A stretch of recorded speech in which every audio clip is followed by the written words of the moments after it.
Ladies and gentlemen, thank you ever so much for coming back to the channel, and we have another video, and this is just absolutely bonkers, because she deserves to be in jail, no doubt about that. We all know she deserves to be in jail, but the lawyers have called for retrial over jury comments. Basically, they're asking for a mistrial here, and it's absolutely crazy. So, lawyers, I will blow this up for you guys as well, because it doesn't seem to be that big on the screen. There we go. So, lawyers for MaxiPad says she deserves a new trial after a juror told media he used his own experiences to persuade other jurors who doubted witnesses. Prosecutors also asked the judge to open an inquiry into the statements. MaxiPad was found guilty last week of doing this by Mr. Hefe. The juror said he told fellow jurors that, like some of these people, he had been like this. The man who asked to be identified by his first and middle name, Scotty David, which, can we just say right now, so those are his two first names, Scotty David. People are going to know who this guy is. It's like, you went and spoke to the media. What are you doing? Because he's literally telling them, well, I persuaded the others to go this way because of this. You can't do that, you know? So, I know what happened when I was thingied. So, I remember the colour of the carpet, the walls, some of it can be replayed like a video, but I can't remember all the details. There's some things that run together. When I shared that, they were able to sort of come around on the memory aspect of it, Scotty David said, referring to other jurors, according to the Reuters news agency. He also said he flew through the juror questionnaire used before trial to ascertain whether prospective jurors could judge MaxiPad fairly, and did not recall being asked about his experiences with this. He added that he would have answered honestly. If he answered honestly, then he would not have allowed to have been with this actual case, because, again, that could jeopardise it, which is exactly what has happened now. Here in the UK, like I say, I did jury service when I was 18 years of age. I was the first in my family to ever do it as well. My family were like, you're lucky to do it. I'll always remember when I had it as well. It was the 2 weeks leading up to Christmas. I'll always remember that because my boss, Alid, he hated it. Like I said, because I'm actually a qualified butcher. I used to have all the certificates and everything else, and I used to be a butcher.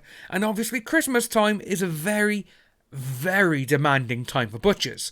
And when I said I got jury service, mate, I got, obviously you can't do it. It's not again, it's not like, I'll just won't go. You have to go, sort of thing, unless you have a very, very good reason. And my boss was like, well, you got to tell him you can't go. Well, you ring him up, I say. I was like, you ring him up. You tell him that I'm not allowed to go there because you need me working because it's Christmas. And he realised how dumb that was. But these questionnaires, they do exist. It goes through and say, when it's I flew through the questionnaire. Here in the UK, when I did my questionnaire to go into certain ones, because obviously they call your name out, and this is one you're assigned to this one, you're assigned to that one. If you have put down that you were a victim of whatever, they're not going to put you on that case. They're not, because they know that you could be trying to go after this because, again, this guy could be innocent, but because we've told you what the case is, you're automatically going to think he's guilty, is that sort of thing.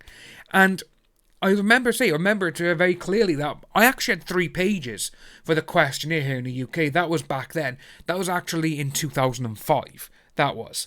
But it does say, Murray said honestly, in a letter to US District Judge Alison Nathan in Manhattan, who presided over the case, the lawyer for the British socialite said there were incontrovertible grounds for a new trial to serve the interest of justice. The letter was filed shortly after prosecutors said the reports merit attention by the court, which is very, very true.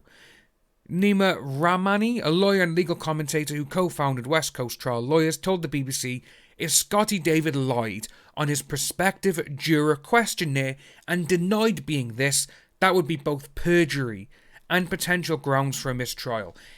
Now, with that part there saying that it's perjury, if he's just, I didn't see it or whatever, that's not going to fly with him.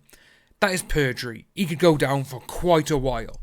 This is why prosecutors cringe when jurors will talk to the media after a guilty verdict, because jurors may say something that may overturn the conviction.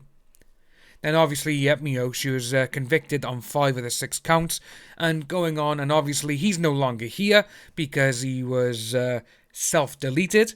But that's what we got by there, and it's absolutely crazy that this guy, this Scotty David, thought it was a good idea to go and say all of this to the media. Because I've always thought, if you are a juror in any type of case, it was a big profile case, especially one like this, which was worldwide news, you're going to say something that could land you in a whole lot of trouble. And this has for him. I can see this being very bad for him because they're going to come down on him like a ton of bricks and be like, well, we got your questionnaire here. You actually lied on the court so you could get into this one. And again, they may not be told what the court case is, but again, once you know it's her, you're going to be like, oh, let me speak to the media later. I'm going to get that money. Which, to be honest with you, is a sad way to think. But I really do think this is what's happened. He's speaking to media. He's got a bit of money from him. And that's how he's going to go. If you are new to the channel, please like and subscribe. Hit that notification bell for future updates. And I'll see each and every one of you soon.